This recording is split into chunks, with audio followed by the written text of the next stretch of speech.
This gentle melody tells the tale of creating Flycatcher Castle. It has been an amazing privilege to design and complete the sculpture for the sake of love for life, for love of art, for love of creating.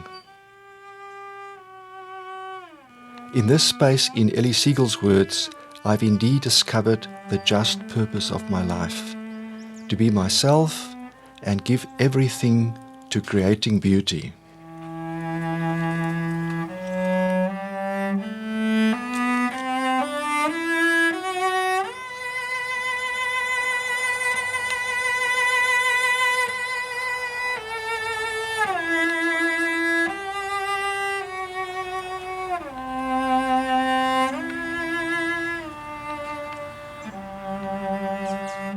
This petite brown girl epitomizes the awe with which I look back at giving life to the castle.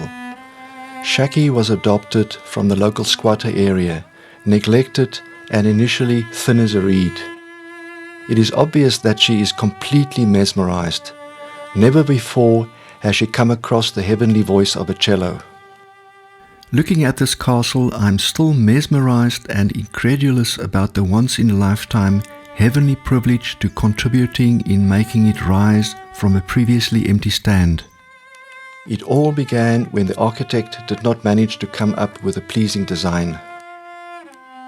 I sculpted a little maquette using as references Castle Nuovo in Naples, Italy, and St. Columba Presbyterian Church in Parkview, Johannesburg. I never managed to take a picture of this maquette because at the time I could not have anticipated that the contractor would abscond and that I was destined to complete all interior finishes and finish off the remaining superstructure. What remains is the little spode bowl I used to create the tower, which gives an idea of the maquette size. Fortunately, Louis Erasmus managed to translate this maquette into a brilliant architectural drawing with complete dimensions and elaborations. Especially his designs of the overhanging buttresses of the castle's four towers enhanced an ancient, authentic castle look. Solid sandstone blocks from old ruins and demolished houses from the Free State in the Witzisoek and Kestel areas were used as cornerstones. But they were not enough to complete the job, so that I had to make molds and then cast and stain composite sandstone cladding to complete the finishes on the buttresses, the horizontal lines all around the castle, as well as secondary corners.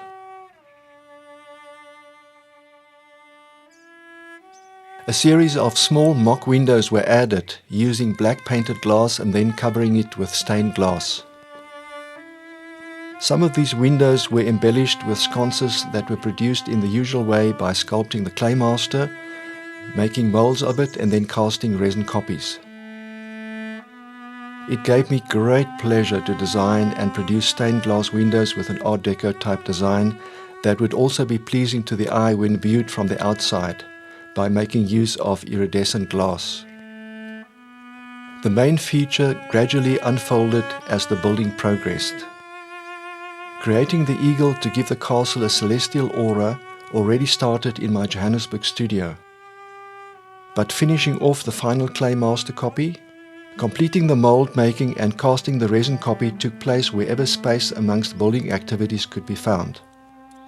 As soon as it was installed, even before gilding, it dictated the surroundings.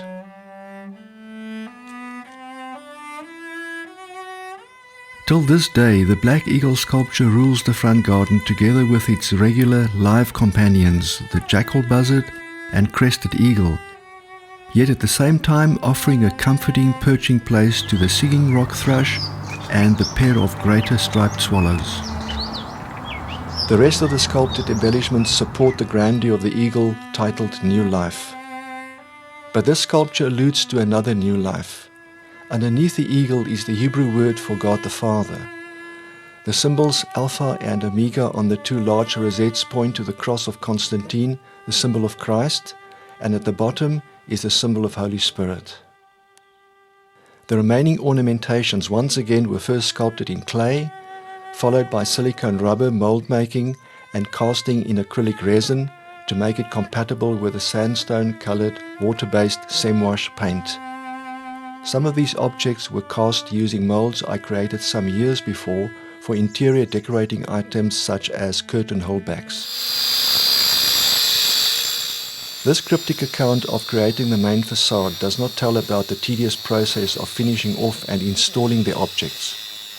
But nevertheless, it has been a once-in-a-life privilege to create a sculpture that is destined to bring joy to many people.